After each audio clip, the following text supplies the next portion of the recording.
Buen viaje, señor presidente. Estaba sentado en el escaño de madera bajo las hojas amarillas del parque solitario, contemplando los cisnes polvorientos con las dos manos apoyadas en el pomo de plata del bastón y pensando en la muerte.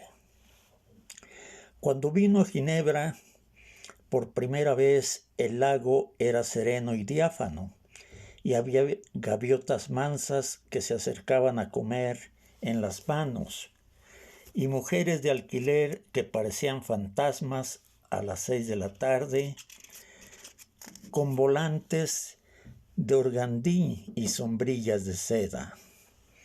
Ahora, la única mujer posible hasta donde alcanzaba la vista era una vendedora de flores en el muelle desierto. Le costaba creer que el tiempo hubiera podido hacer semejantes estragos, no solo en su vida, sino también en el mundo. Era un desconocido más en la ciudad de los desconocidos ilustres. Llevaba el vestido azul oscuro con rayas blancas, el chaleco de brocado y el sombrero duro de los magistrados en retiro. Tenía un bigote altivo de mosquetero, el cabello azulado y abundante, con ondulaciones románticas. Las manos de arpista con la sortija de viudo en el anular izquierdo y los ojos alegres. Lo único que delataba el estado de su salud era el cansancio de la piel. Y aún así, a los 73 años seguía siendo de una elegancia principal. Aquella mañana, sin embargo, se sentía salvo de toda vanidad. Los años de la gloria y el poder habían quedado atrás sin remedio y ahora solo permanecían los de la muerte. Había vuelto a Ginebra después de 2 guerras mundiales, en busca de una respuesta terminante para un dolor que los médicos de la Martinica no lograron identificar. Había previsto no más de 15 días, pero iban ya 6 semanas de exámenes agotadores y resultados inciertos, y todavía no se vislumbraba el final.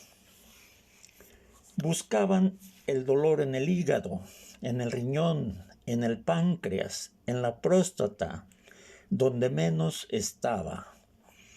Hasta aquel jueves indeseable en que el médico menos notorio de los muchos que los habían visto lo citó a las 9 de la mañana en el pabellón de neurología.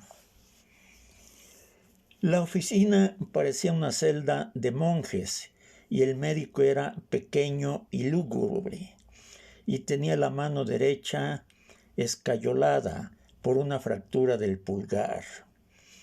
Cuando apagó la luz, apareció en la pantalla la radiografía iluminada de una espina dorsal que él no reconoció como suya hasta que el médico señaló con un puntero debajo de la cintura la unión de 2 vértebras.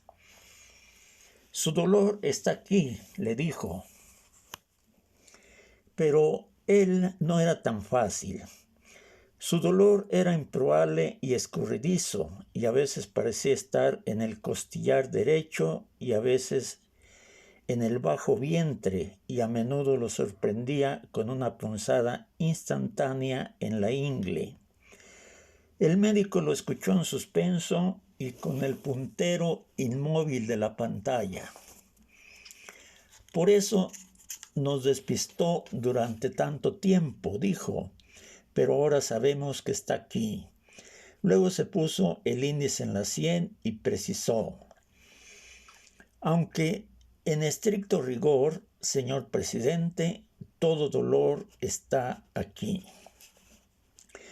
Su estilo clínico era tan dramático que la sentencia final pareció benévola. el presidente tenía que someterse a una operación arriesgada e inevitable. Este le preguntó cuál era el margen del riesgo, y el viejo doctor lo envolvió en una luz de incertidumbre. No podríamos decirlo con certeza, le dijo. Hasta hace poco, precisó, los riesgos de accidentes fatales eran grandes, y más aún los de distintas parálisis de diversos grados. Pero con los avances médicos de las dos guerras, esos temores eran cosas del pasado. Váyase tranquilo, concluyó. Prepare bien sus cosas y avísenos. Pero eso sí, no olvide que cuanto antes será mejor. No era una buena mañana para dirigir esa mala noticia y menos a la intemperie.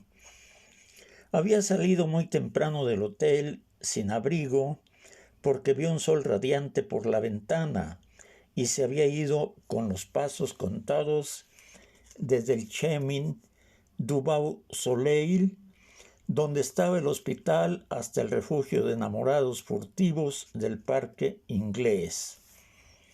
Llevaba allí más de una hora, siempre pensando en la muerte, cuando empezó el otoño. El lago se enfrescó como un océano embravecido, y un viento de desorden espantó a las gaviotas y arrasó con las últimas hojas. El presidente se levantó y en vez de comprársela a la florista, arrancó una margarita de los canteros públicos y se la puso en el ojal de la solapa.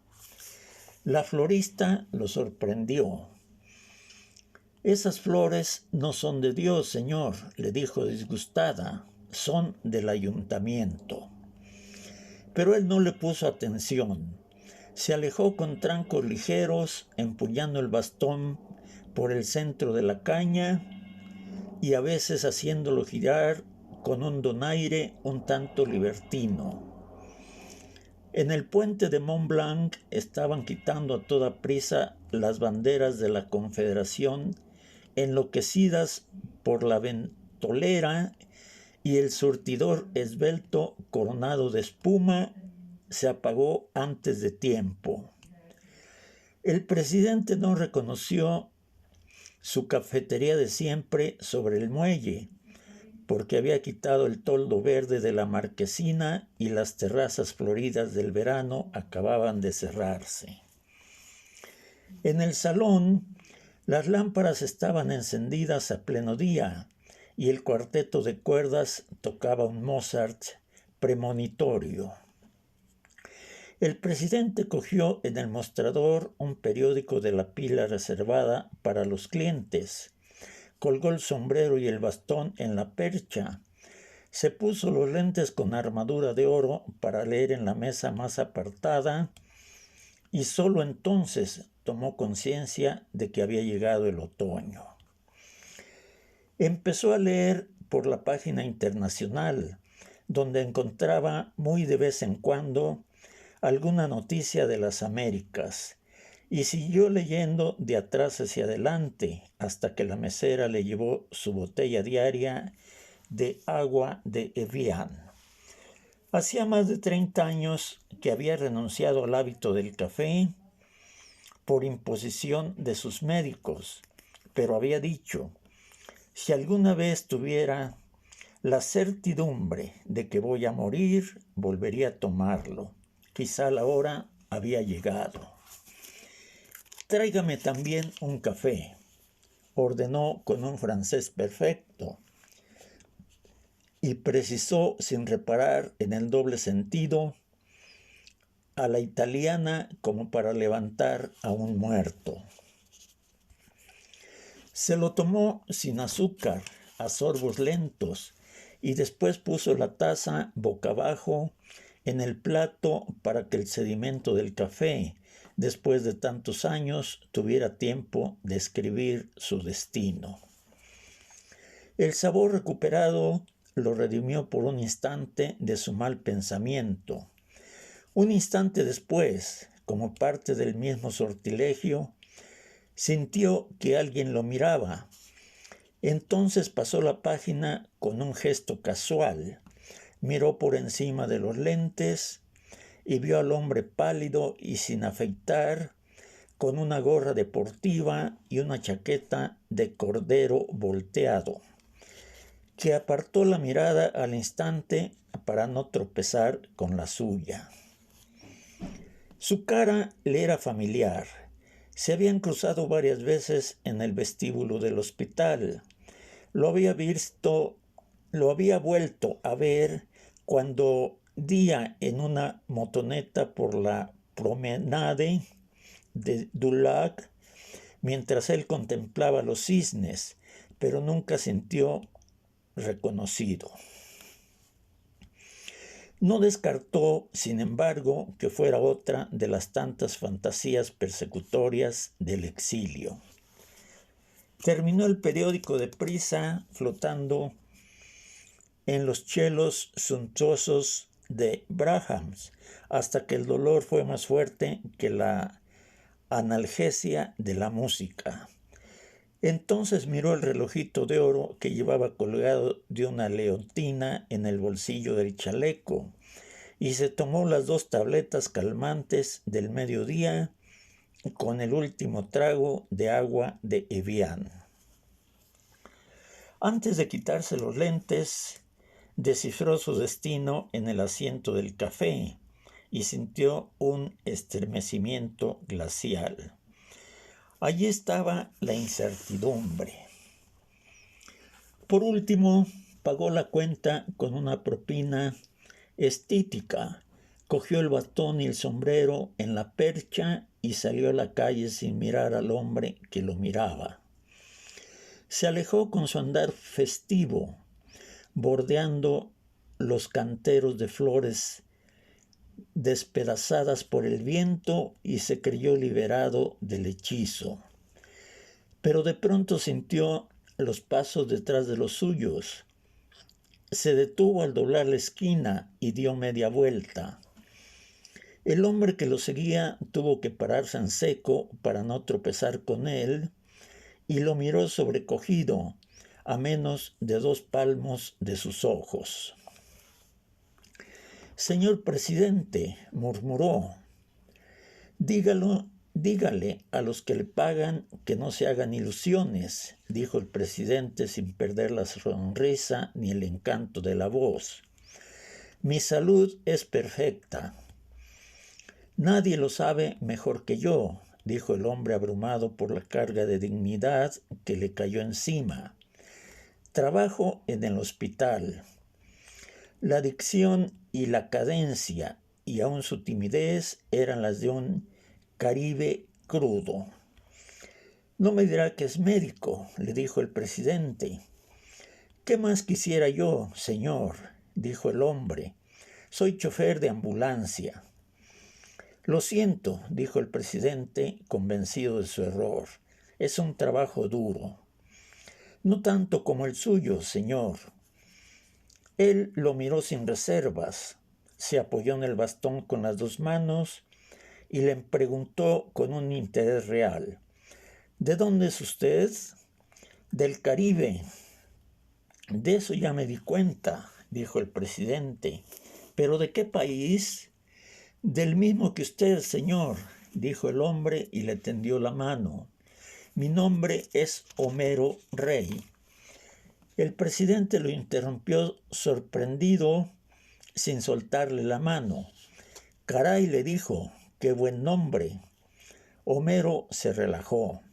«Y es más, todavía», dijo, «Homero, Rey de la casa». Una cuchillada invernal los sorprendió indefensos en la mitad de la calle. El presidente se estremeció hasta los huesos y comprendió que no podría caminar sin abrigo las 2 cuadras que le faltaban hasta la fonda de pobres donde solía comer. «¿Ya almorzó?», le preguntó Homero. «Nunca almuerzo», dijo Homero. como una sola vez por la noche en mi casa. Haga una excepción por hoy, dijo él, con todos sus encantos a flor de piel. Lo invito a almorzar. Lo tomó del brazo y lo condujo hasta el restaurante enfrente, con el nombre dorado en la marquesina de lona, Le Boeuf Couronné. El interior era estrecho y cálido y no parecía haber un sitio libre. Homero Rey, sorprendido de que nadie reconociera al presidente, siguió hasta el fondo del salón para pedir ayuda. ¿Es presidente en ejercicio?, le preguntó el patrón. No, dijo Homero, derrocado. El patrón soltó una sonrisa de aprobación. Para esos, dijo, tengo siempre una mesa especial.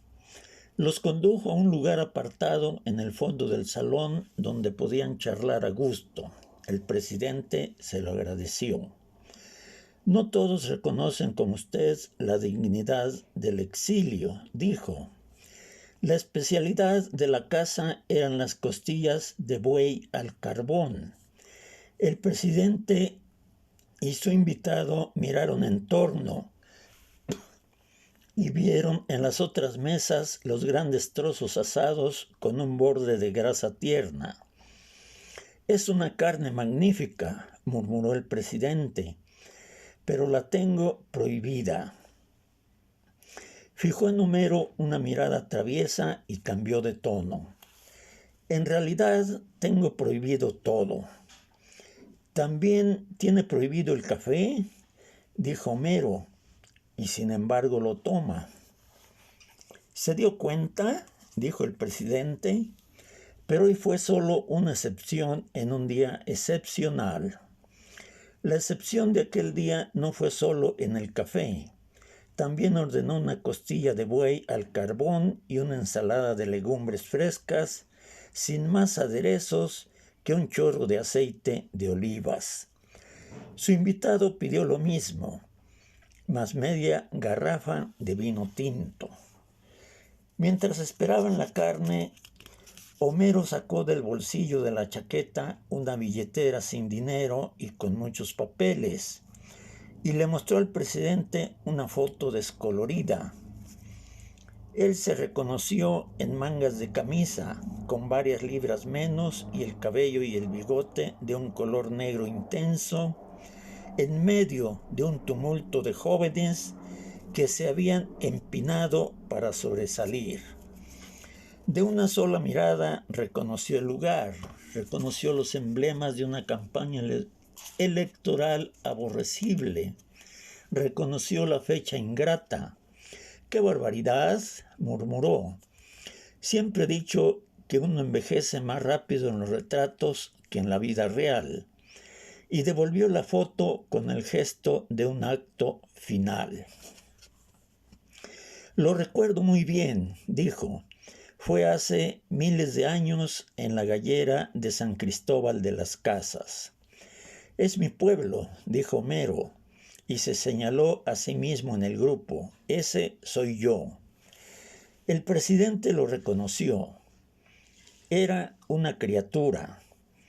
Casi, dijo Homero, estuve con usted en toda la campaña del sur como dirigente de las brigadas universitarias. El presidente se anticipó al reproche. Yo, por supuesto, ni siquiera me fijaba en usted, dijo. Al contrario, era muy gentil con nosotros, dijo Homero, pero éramos tantos que no es posible que se acuerde. Y luego, ¿quién lo puede saber más que usted?, dijo Homero. Después del golpe militar, lo que es un milagro es que los dos estemos aquí, listos para comernos medio buey. No muchos tuvieron la misma suerte. En ese momento les llevaron los platos. El presidente se puso la servilleta en el cuello, como un babero de niño, y se fue y no fue insensible a la callada sorpresa del invitado. Si no hiciera esto, perdería una corbata en cada comida, dijo. Antes de empezar, probó la sazón de la carne y la probó con un gesto complacido y volvió al tema. Lo que no me explico, dijo, es por qué no se me había acercado antes en vez de seguirme como un sabueso. Entonces Homero le contó que lo había reconocido desde que lo vio entrar en el hospital por una puerta reservada para casos muy especiales. Era pleno verano y él llevaba el traje completo de lino blanco de las Antillas, con zapatos combinados en blanco y negro, la margarita en el ojal y la hermosa cabellera alborotada por el viento. Homero averiguó que estaba solo en Ginebra, sin ayuda de nadie, pues conocía de memoria la ciudad donde había terminado sus estudios de leyes. La dirección del hospital, a solicitud suya, tomó las determinaciones internas para asegurar el incógnito absoluto. Esa misma noche, Homero se concertó con su mujer para hacer contacto con él. Sin embargo, lo había seguido durante 5 semanas buscando una ocasión propicia y quizá no habría sido capaz de saludarlo si él no lo hubiera enfrentado. Me alegro que lo hayas hecho, dijo el presidente, aunque la verdad es que no me molesta para nada estar solo. No es justo. ¿Por qué? Preguntó el presidente con sinceridad. La mayor victoria de mi vida ha sido lograr que me olviden. Nos acordamos de usted más de lo que usted se imagina, dijo Homero, sin disimular su emoción. Es una alegría verlo así, sano y joven. Sin embargo, dijo él sin dramatismo, todo indica que moriré muy pronto. Sus posibilidades de salir bien son muy altas, dijo Homero. El presidente dio un salto de sorpresa, pero no perdió la gracia. ¡Ah, caray!, exclamó. ¿Es que en la bella Suiza se abolió el sigilo médico? En ningún hospital del mundo hay secretos para un chofer de ambulancias, dijo Homero. Por lo que yo sé, lo he sabido hace apenas 2 horas y por boca del único que debía saberlo. En todo caso, usted no me moriría en vano, dijo Homero. Alguien lo pondrá en el lugar que le corresponde como un gran ejemplo de dignidad. El presidente fingió un asombro cómico. Gracias por prevenirme, dijo. Comía como hacía todo, despacio y con una gran pulcritud. Mientras tanto miraba a Homero directo a los ojos, de modo que éste tenía la impresión de ver lo que él pensaba. Al cabo de una larga conversación de evocaciones nostálgicas, hizo una sonrisa maligna. Había decidido no preocuparme por mi cadáver, dijo, pero ahora veo que debo tomar ciertas precauciones de novela policíaca para que nadie lo encuentre. Será inútil, bromeó Homero a su vez. En el hospital no hay misterios que duren más de 1 hora. Cuando terminaron con el café, el presidente leyó el fondo de su taza y volvió a estremecerse. El mensaje era el mismo. Sin embargo, su expresión no se alteró. Pagó la cuenta en efectivo, pero antes verificó la suma varias veces, contó varias veces el dinero, con un cuidadoso excesivo y dejó una propina que solo mereció un gruñido del mesero. Ha sido un placer, concluyó al despedirse de Homero. No tengo fecha para la operación y ni siquiera he decidido si voy a someterme o no, pero si todo sale bien, volveremos a vernos. ¿Y por qué no antes?, dijo Homero.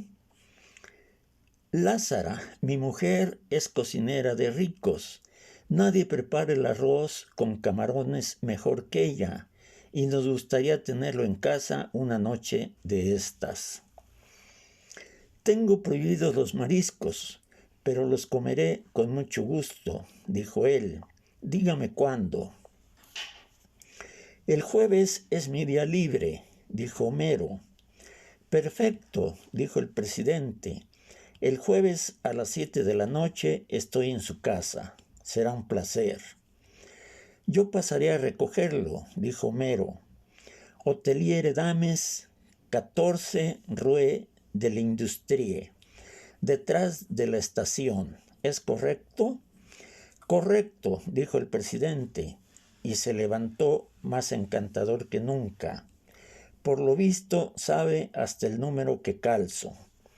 Claro, señor, dijo Homero divertido, 41.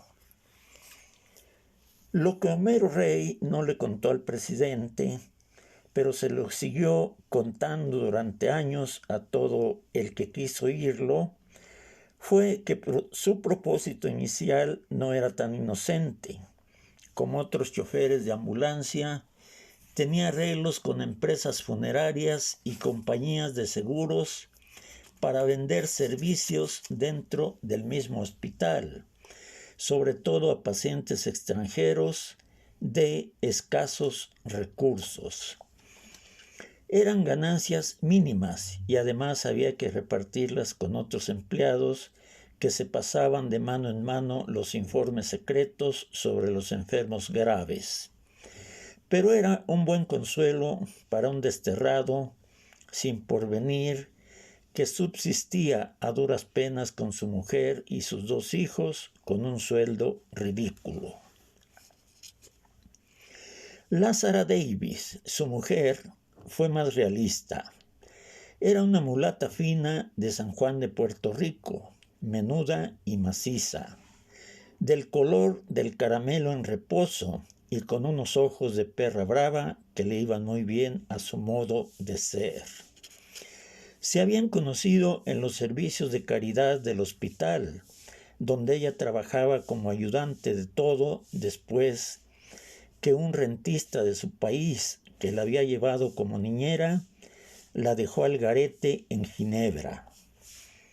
Se habían casado por el rito católico, aunque ella era princesa yoruba, y vivían en una sala y 2 dormitorios en el 8º piso sin ascensor de un edificio de emigrantes africanos.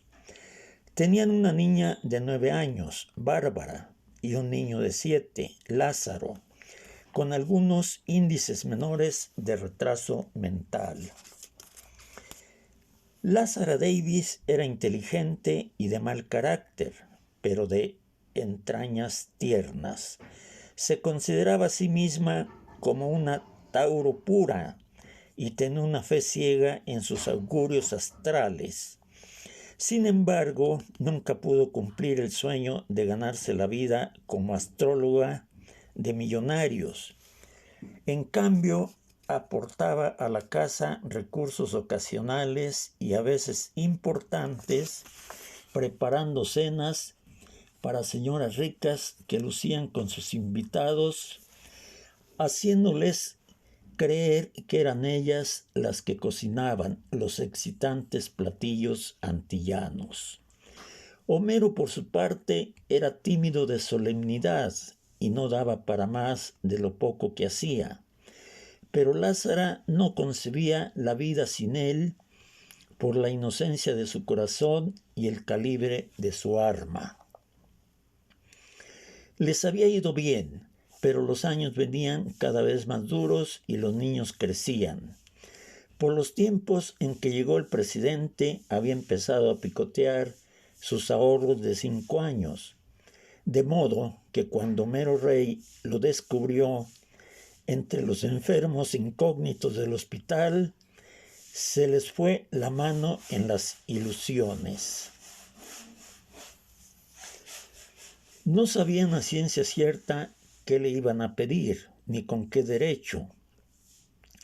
En el primer momento habían pensado venderle el funeral completo, incluidos el embalsamiento y la repatriación. Pero poco a poco se fueron dando cuenta de que la muerte no parecía tan inminente como al principio. El día del almuerzo estaban ya aturdidos por las dudas. La verdad es que Homero no había sido dirigente de brigadas universitarias ni nada parecido, y la única vez que participó en la campaña electoral fue cuando tomaron la foto que había logrado encontrar por milagro traspapelada en el ropero. Pero su fervor era cierto. Era cierto también que había tenido que huir del país por su participación en la resistencia callejera contra el golpe militar, aunque la única razón para seguir viviendo en Ginebra después de tantos años era su pobreza de espíritu. Así que una mentira de más o de menos no debía ser un obstáculo para ganarse el favor del presidente. La primera sorpresa de ambos fue que el desterrado ilustre viviera en un hotel de cuarta categoría en el barrio triste de Grote, entre emigrantes asiáticos y mariposas de la noche, y que comiera solo en las fondas de pobres, cuando Ginebra estaba llena de residencias dignas para políticos en desgracia. Homero lo había visto repetir día tras día los actos de aquel día. Lo había acompañado de vista y a veces a una distancia menos que prudente. En sus paseos nocturnos, por entre los muros lúgubres y los colgajos de campánulas amarillas de la ciudad vieja. Lo había visto absorto durante horas frente a la estatua de Calvino. Había subido tras él paso a paso la escalinata de piedra, sofocado por el perfume ardiente de los jazmines, para contemplar los lentos atardeceres del verano desde la cima del Borg le Four. Una noche lo vio bajo la primera llovizna, sin abrigo ni paraguas, haciendo la cola con los estudiantes para un concierto de Rubinstein. No sé cómo no le ha dado una pulmonía, le dijo después a su mujer. El sábado anterior, cuando el tiempo empezó a cambiar, lo había visto comprando un abrigo de otoño con un cuello de bisones falsos, pero no en las tiendas luminosas de la Rue du Rhône, donde compraban los emires fugitivos, sino en el mercado de las pulgas. Entonces no hay nada que hacer, exclamó Lázara, cuando Homero se lo contó. Es un avaro de mierda, capaz de hacerse enterrar por la beneficencia en la fosa común. Nunca le sacaremos nada. A lo mejor es pobre de verdad, dijo Homero, después de tantos años sin empleo. Ay, negro, una cosa es ser Piscis con ascendente Piscis y otra cosa es ser pendejo, dijo Lázara. Todo el mundo sabe que se alzó con el oro del gobierno y que es el exiliado más rico de la Martinica. Homero, que era 10 años mayor, había crecido impresionado con la noticia de que el presidente estudió en Ginebra, trabajando como obrero de la construcción. En cambio, Lázara se había criado entre los escándalos de la prensa enemiga, magnificados en una casa de enemigos, donde fue niñera desde niña. Así que la noche en que Homero llegó ahogándose de júbilo porque había almorzado con el presidente, A ella no le valió el argumento de que lo había invitado a un restaurante caro. Le molestó que Homero no le hubiera pedido nada de lo mucho que habían soñado, desde becas para los niños hasta un empleo mejor en el hospital. Le pareció una confirmación de sus sospechas la decisión de que le echaran el cadáver a los buitres en vez de gastarse sus francos en un entierro digno y una repatriación gloriosa. Pero lo que rebosó el vaso fue la noticia que Homero se reservó para el final, de que había invitado al presidente a comer arroz de camarones el jueves en la noche.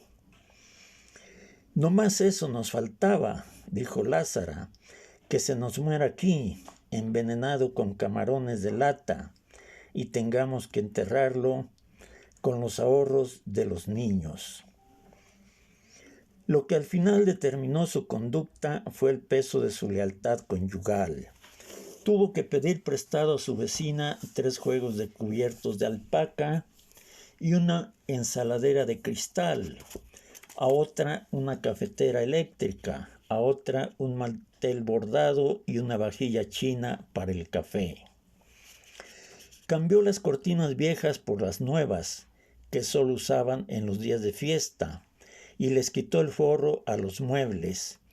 Pasó un día entero fregando los pisos, sacudiendo el polvo, cambiando las cosas de lugar, hasta que logró lo contrario de lo que más le hubiera convenido, que era conmover al invitado con el decoro de la pobreza. El jueves en la noche, después que se repuso del ahogo de los 8 pisos, el presidente apareció en la puerta con el nuevo abrigo viejo y el sombrero melón de otro tiempo, y con una sola rosa para Lázara. Ella se impresionó con su hermosura viril y sus maneras de príncipe, pero más allá de todo eso lo vio como esperaba verlo, falso y rapaz. Le pareció impertinente porque ella había cocinado con las ventanas abiertas para evitar que el vapor de los camarones impregnara la casa, y lo primero que hizo él al entrar fue aspirar a fondo como en un éxtasis súbito, y exclamó con los ojos cerrados y los brazos abiertos: ¡Ah, el olor de nuestro mar! Le pareció más tacaño que nunca por llevarle una sola rosa, robada, sin duda, en los jardines públicos. Le pareció insolente por el desdén con que miró los recortes de periódicos sobre sus glorias presidenciales y los gallardetes y banderines de la campaña que Homero había clavado con tanto candor en la pared de la sala. Le pareció duro de corazón porque no saludó siquiera a Bárbara y a Lázaro, que le tenían un regalo hecho por ellos, y en el curso de la cena se refirió a 2 cosas que no podía soportar: los perros y los niños. Los odio. Sin embargo, su sentido caribe de la hospitalidad se impuso sobre sus prejuicios. Se había puesto la bata africana de sus noches de fiesta y sus collares pulseras de santería, y no hizo durante la cena un solo gesto ni dijo una palabra de sobra. Fue más que irreprochable, perfecta. La verdad era que el arroz de camarones no estaba entre las virtudes de su cocina, pero lo hizo con los mejores deseos y le quedó muy bien. El presidente se sirvió 2 veces sin medirse en los elogios, y le encantaron las tajadas fritas de plátano maduro y la ensalada de aguacate, aunque no compartió las nostalgias. Lázara se conformó con escuchar hasta los postres, cuando Homero se atascó sin que viniera a cuento en el callejón sin salida de la existencia de Dios. Yo sí creo que existe, dijo el presidente, pero no tiene nada que ver con los seres humanos. Anda en cosas mucho más grandes. Yo solo creo en los astros, dijo Lázara, y escrutó la reacción del presidente. ¿Qué día nació usted? 11 de marzo.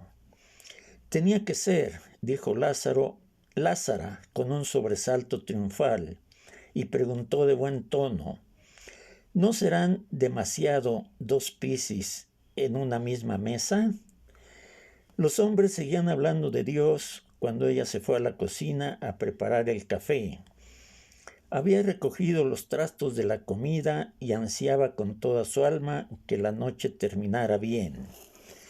De regreso a la sala con el café, le dio al encuentro una frase suelta del presidente que la dejó atónita. No lo dude, mi querido amigo, lo peor que pudo pasarle a nuestro pobre país es que yo fuera presidente. Homero vio a Lázara en la puerta con las tazas chinas y la cafetera prestada, y creyó que se iba a desmayar. También el presidente se fijó en ella. No me mire así, señora, le dijo de buen tono. Estoy hablando con el corazón. Y luego, volviéndose a Homero, terminó. Menos mal que estoy pagando cara mi insensatez. Lázara sirvió el café, apagó la lámpara cenital de la mesa, cuya luz inclemente estorbaba para conversar, y la sala quedó en una penumbra íntima. Por primera vez se interesó en el invitado, cuya gracia no alcanzaba a disimular su tristeza. La curiosidad de Lázara aumentó cuando él terminó el café y puso la taza boca abajo en el plato para que reposara el asiento. El presidente les contó en la sobremesa que había escogido la isla de la Martinica para su entierro, por la amistad con el poeta Aimé Césaire, que por aquel entonces acababa de publicar un cachet de un retour au pays natal, y le prestó ayuda para iniciar una nueva vida. Con lo que les quedaba de la herencia de la esposa, compraron una casa de maderas nobles en las colinas de Fort-France, con alambrera en las ventanas y una terraza de mar llena de flores primitivas, donde era un gozo dormir, con el alboroto de los grillos y la brisa de melaza y ron de caña de los trapiches. Se quedó allí con la esposa, 14 años mayor que él y enferma desde su parto, único, atrincherado contra el destino en la relectura viciosa de sus clásicos latinos, en latín y la convicción de que aquel era el acto final de su vida. Durante años tuvo que resistir las tentaciones de toda clase de aventuras que le proponían sus partidarios derrotados. Pero nunca volví a abrir una carta, dijo, nunca, desde que descubrí que hasta las más urgentes eran menos urgentes. Una semana después, y que los 2 meses no se acordaba de ellas ni el que las había escrito. Mira a Lázara a media luz cuando encendió un cigarrillo y se lo quitó con un movimiento ávido de los dedos.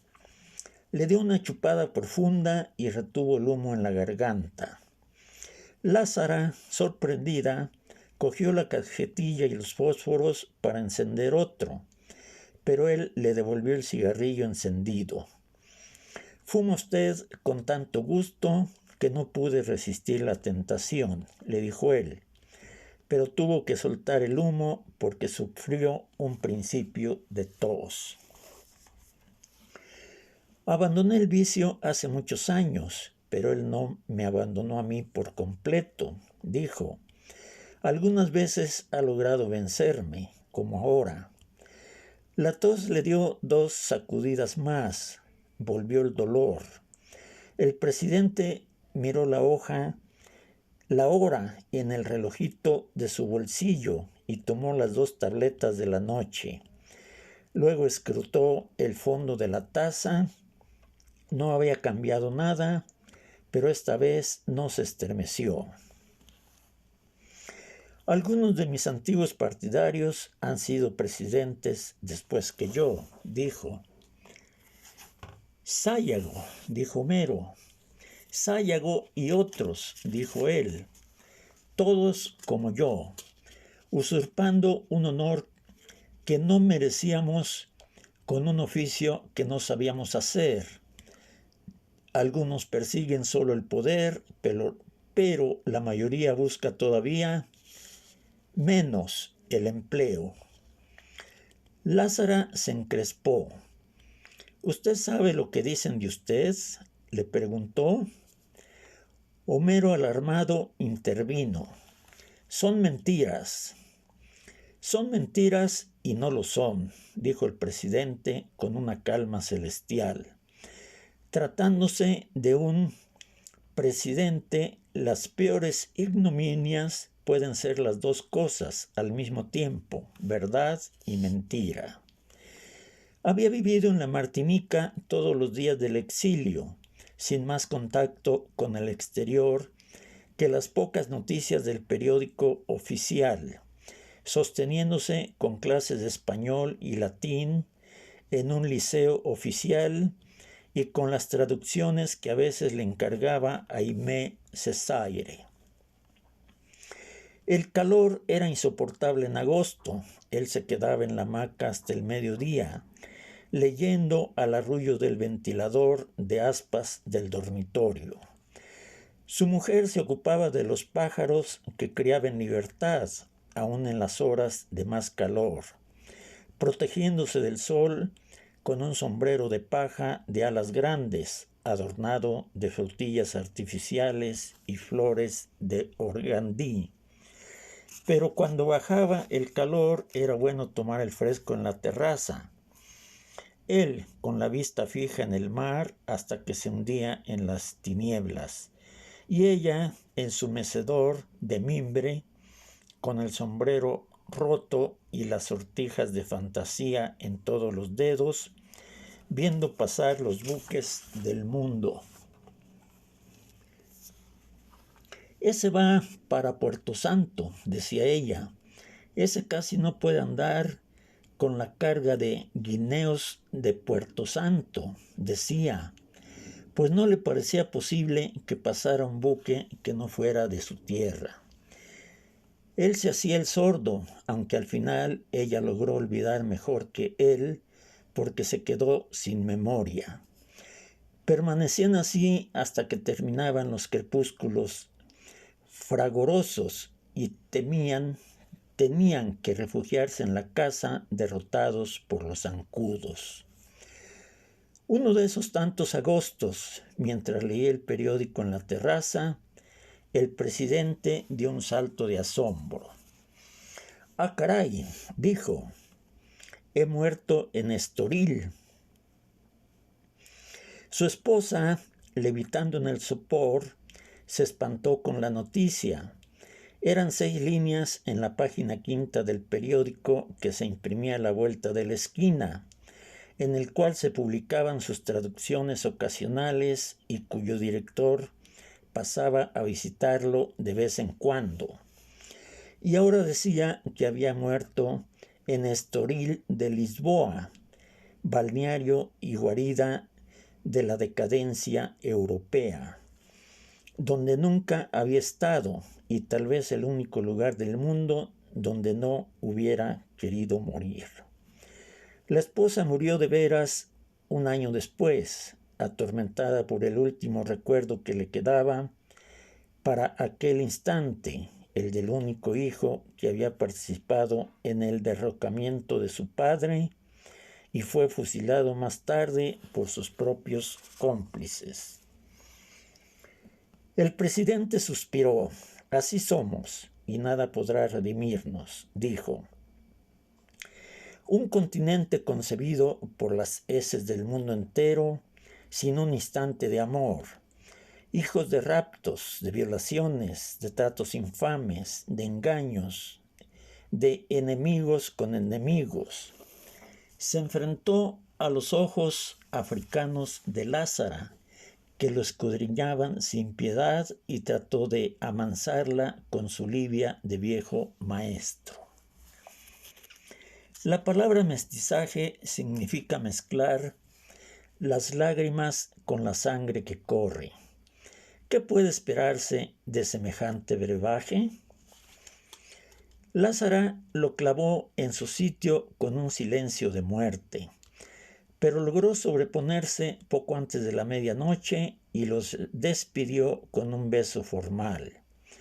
El presidente se opuso a que Homero lo acompañara al hotel, pero no pudo impedir que lo ayudara a conseguir un taxi. De regreso a casa, Homero encontró a su mujer descompuesta de furia.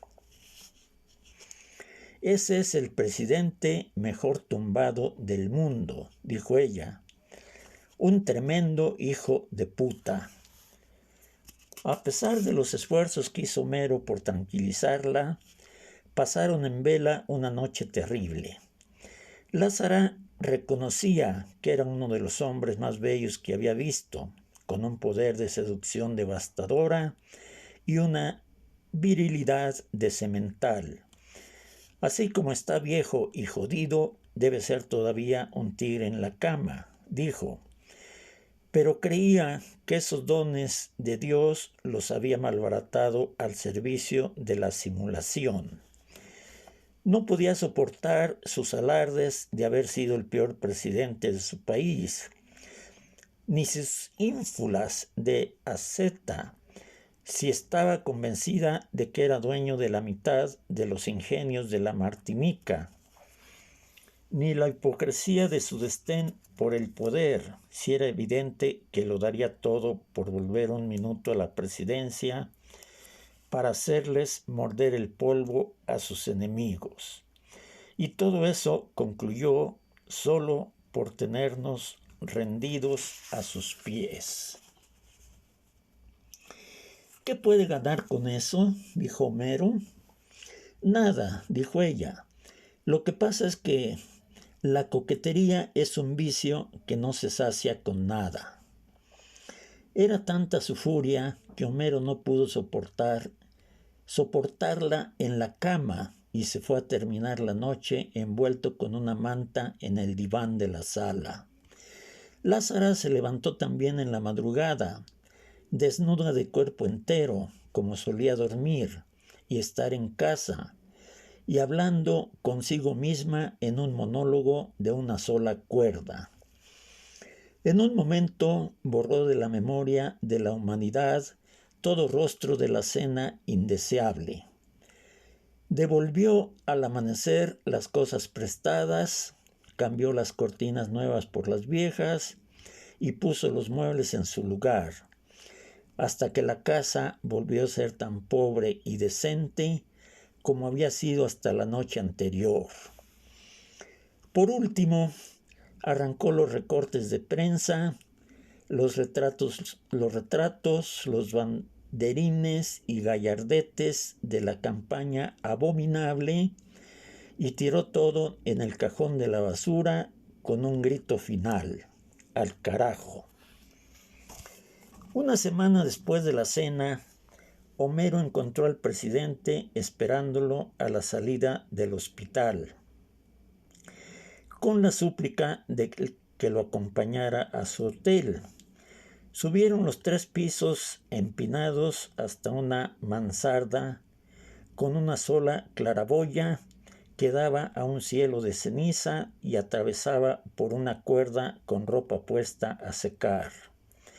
Había además una cama matrimonial que ocupaba la mitad del espacio, una silla simple, un acuamanil y un bidé portátil, y un ropero de pobres con el espejo nublado. El presidente notó la impresión de Homero. «Es el mismo cubil donde viví mis años de estudiante», le dijo, como excusándose. «Lo reservé desde Fort de France». Sacó de una bolsa de terciopelo y desplegó sobre la cama el saldo final de sus recursos.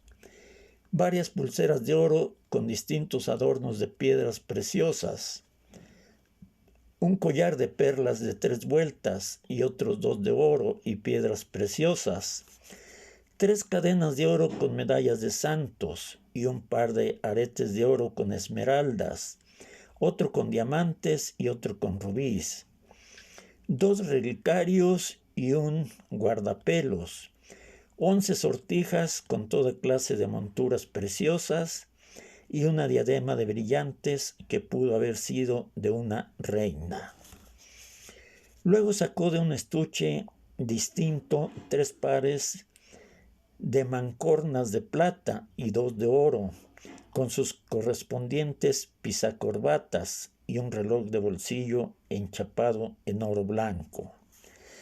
Por último sacó de una caja de zapatos sus 6 condecoraciones, 2 de oro, una de plata y el resto chatarra pura. Es todo lo que me queda en la vida», dijo. No tenía más alternativa que venderlo todo para complementar los gastos médicos y deseaba que Homero le hiciera el favor con el mayor sigilo. Sin embargo, Homero no se sintió capaz de complacerlo mientras no tuviera las facturas en regla. El presidente le explicó que las prendas de su esposa, heredadas de una abuela colonial, que a su vez había heredado un paquete de acciones en minas de oro en Colombia, el reloj, las mancuernas y los pisacorbatas eran suyos. Las condecoraciones, por supuesto, no fueron antes de nadie. «No creo que alguien tenga facturas de cosas así», dijo. Homero fue inflexible.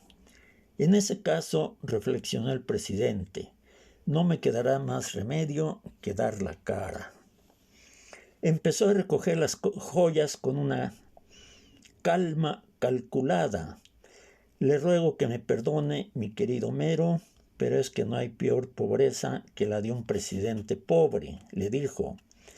«Hasta sobrevivir parece indigno». En ese instante, Homero lo vio con el corazón y le rindió sus armas. Aquella noche, Lázara regresó tarde a casa. Desde la puerta vio las joyas radiantes bajo la luz mercurial del comedor y fue como si hubiera visto un alacrán en su cama. «No seas bruto, negro», dijo asustada. «¿Por qué están aquí esas cosas?». La explicación de Homero la inquietó todavía más. Se sentó a examinar las joyas una por una, con una meticulosidad de orfebre. A un cierto momento suspiró. «Debe ser una fortuna». Por último, se quedó mirando a Homero sin encontrar una salida para su ofuscación. «Carajo», dijo, «¿cómo hace uno para saber si todo lo que este hombre dice es verdad?». «¿Y por qué no?», dijo Homero. «Acabo de ver que él mismo lava su ropa y la seca en el cuarto, igual de nosotros, colgada en un alambre». «Por tacaño», dijo Lázara. «O por pobre», dijo Homero. Lázara volvió a examinar las joyas, pero ahora con menos atención, porque ella estaba vencida. Así que la mañana siguiente se vistió con lo mejor que tenía, se aderezó con las joyas que le parecieron más caras, se puso cuantas sortijas pudo en cada dedo, hasta en el pulgar, y cuantas pulseras pudo ponerse en cada brazo, y se fue a venderlas. A ver quién le pide factura a Lázara Davis, dijo al salir, pavoneándose de risa. Escogió la joyería exacta, con más ínfulas que prestigio, donde sabía que se vendía y se compraba sin demasiadas preguntas, y entró aterrorizada, pero pisando firme. Un vendedor vestido de etiqueta enjutó y pálido le hizo una venia teatral al besarle la mano y se puso a sus órdenes. El interior era más claro que el día por los espejos y las luces intensas, y la tienda entera parecía de diamante. Lázara, sin mirar apenas al empleado, por temor de que le notara la farsa, siguió hasta el fondo. El empleado la invitó a sentarse ante uno de los 3 escritorios Luis XV, que servían de mostradores individuales, y extendió encima un pañuelo inmaculado. Luego se sentó frente a Lázara y esperó. ¿En qué puedo servirle? Ella se quitó las sortijas, las pulseras, los collares, los aretes, todo lo que llevaba a la vista, y fue poniéndolos sobre el escritorio en un orden de ajedrez. Lo único que quería, dijo, era conocer su verdadero valor. El joyero se puso el monóculo en el ojo izquierdo y empezó a examinar las alhajas con un silencio clínico. Al cabo de un largo rato, sin interrumpir el examen, preguntó: ¿de dónde es usted? Lázara no había previsto esa pregunta. Ay, mi señor, suspiró, de muy lejos. Me lo imagino, dijo él.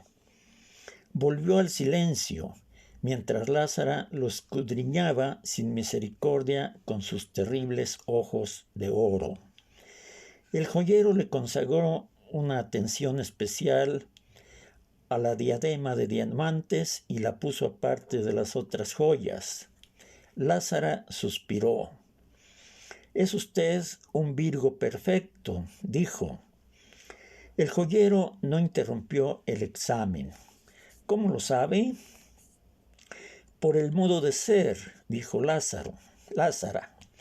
Él no hizo ningún comentario hasta que terminó y se dirigió a ella con la misma parsimonia del principio. ¿De dónde viene todo esto? Herencia de una abuela, dijo Lázara con voz tensa. Murió el pasado año en Paramaribo a los 97 años. El joyero la miró entonces a los ojos.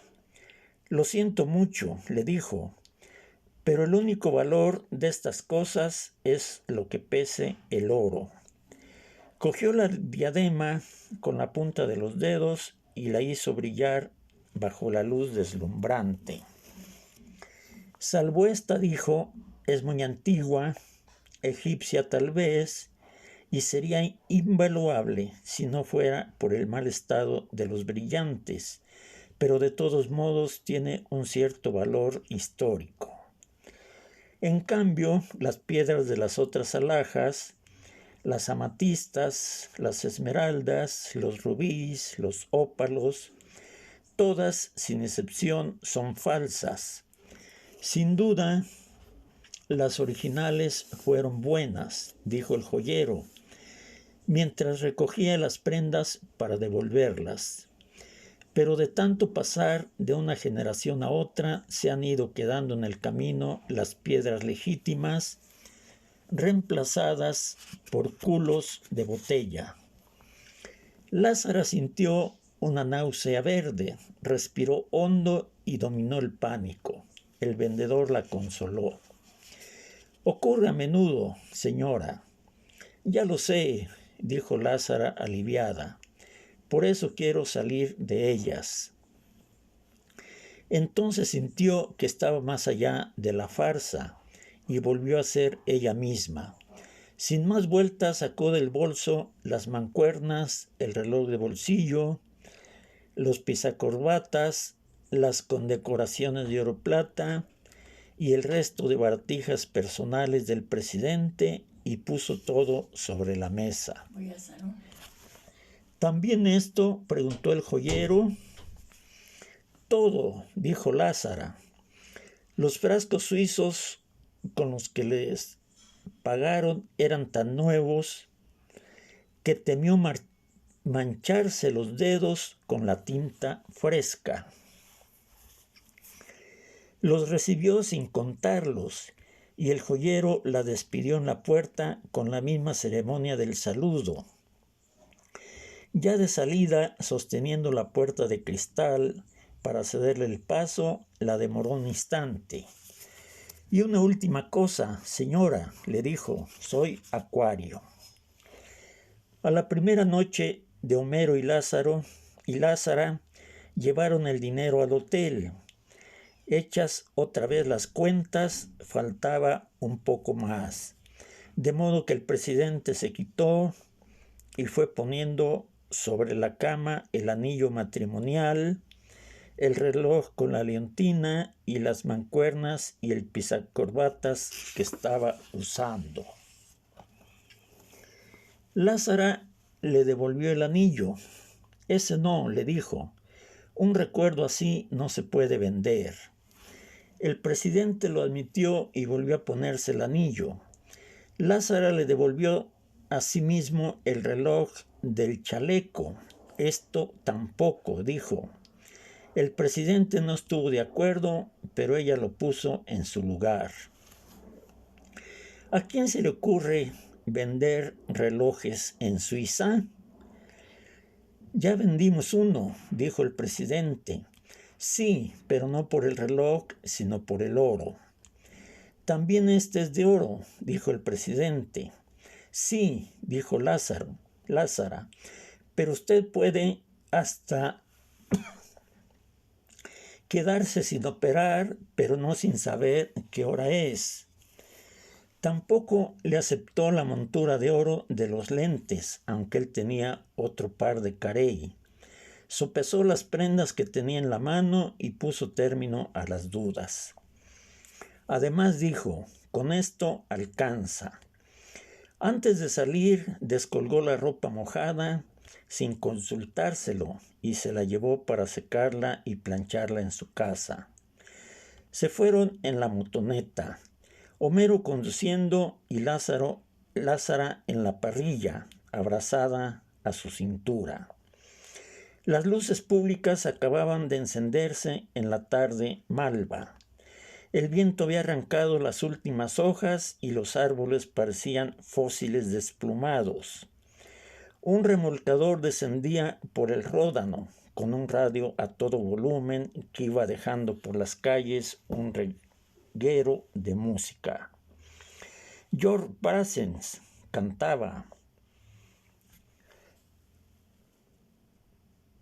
Homero y Lázara corrían en silencio, embriagados por la canción y el olor memorable de los jacintos.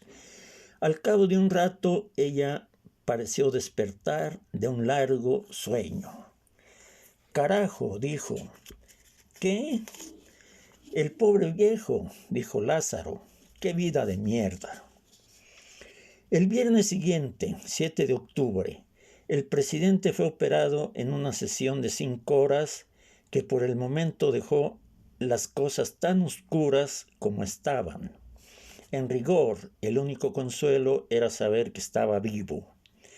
Al cabo de 10 días lo pasaron a un cuarto compartido con otros enfermos y pudieron visitarlo. Era otro, desorientado, macilento, y con un cabello raro que se le desprendía con el solo roce de la almohada. De su antigua prestancia solo le quedaba la fluidez de las manos. Su primer intento de caminar con 2 bastones ortopédicos fue descorazonador. Lázara se quedaba a dormir a su lado para ahorrarle el gasto de una enfermera nocturna. Uno de los enfermos del cuarto pasó la primera noche gritando por el pánico de la muerte. Aquellas veladas interminables acabaron con las últimas reticencias de Lázara. A los 4 meses de haber llegado a Ginebra, le dieron de alta. Homero, administrador meticuloso de sus fondos exiguos, pagó las cuentas del hospital y se lo llevó en su ambulancia con otros empleados que ayudaron a subirlo al 8º piso. Se instaló en la alcoba de los niños, a quienes nunca acabó de reconocer, y poco a poco volvió a la realidad. Se empeñó en los ejercicios de rehabilitación con un rigor militar y volvió a caminar con un solo bastón. Pero aún vestido con la buena ropa de antaño, estaba muy lejos de ser el mismo, tanto por su aspecto como por el modo de ser. Temeroso del invierno, que se anunciaba muy severo y que en realidad fue el más crudo de lo que iba del siglo, decidió regresar en un barco que zarpaba de Marsella el 13 de diciembre, contra el criterio de los médicos que querían vigilarlo un poco más. A última hora el dinero no alcanzó para tanto y Lázara quiso completarlo a escondidas de su marido con un rasguño más en los ahorros de sus hijos, pero también allí encontró menos de lo que suponía. Entonces Homero le confesó que lo había cogido escondidas de ella para complementar la cuenta del hospital. Bueno, se resignó Lázara, digamos que era el hijo mayor. El 11 de diciembre lo embarcaron en el tren de Marsella bajo una fuerte tormenta de nieve, y solo cuando volvieron a casa encontraron una carta de despedida en la mesa de noche de los niños. Allí mismo dejó su anillo de bodas para Bárbara, junto con el de la esposa muerta, que nunca trató de vender, y el reloj de Leontina para Lázaro. Como era domingo, algunos vecinos caribes que descubrieron el secreto habían acudido a la estación de Cornavain con un conjunto de arpas de Veracruz. El presidente estaba sin aliento, con el abrigo de perdulario y una larga bufanda de colores que había sido de Lázara, pero aún así permaneció en el pescante del último vagón, despidiéndose con el sombrero bajo el azote del vendaval. El tren empezaba a acelerar cuando Homero cayó en la cuenta de que se había quedado con el bastón. Corrió hasta el extremo del andén y lo lanzó con bastante fuerza para que el presidente lo atrapara en el aire, pero cayó entre las ruedas y quedó destrozado. Fue un instante de terror. Lo último que vio Lázara fue la mano trémula estirada para atrapar el bastón que nunca alcanzó, y el guardián del tren que logró agarrar por la bufanda al anciano cubierto de nieve y lo salvó en el vacío. Lázara corrió despavorida al encuentro del marido, tratando de reír detrás de las lágrimas. «Dios mío», le gritó, «ese hombre no se muere con nada». Llegó sano y salvo, según anunció en su extenso telegrama de gratitud. No se volvió a saber nada de él en más de un año. Por fin llegó una carta de 6 hojas manuscritas en la que ya era imposible reconocerlo. El dolor había vuelto, tan intenso y puntual como antes, pero él decidió no hacerle caso y dedicarse a vivir la vida como viniera, El poeta Aimé Césaire le había regalado otro bastón con incrustaciones de nácar, pero había resuelto no usarlo. Hacía 6 meses que comía carne con regularidad y toda clase de mariscos, y era capaz de beberse hasta 20 tazas diarias de café cerrero. Pero ya no leía el fondo de la taza, porque sus pronósticos les resultaban al revés. El día que cumplió los 75 años, se había tomado unas copitas del exquisito ron de la Martinica, que le sentaron muy bien, y volvió a fumar. No se sentía mejor, por supuesto, pero tampoco peor.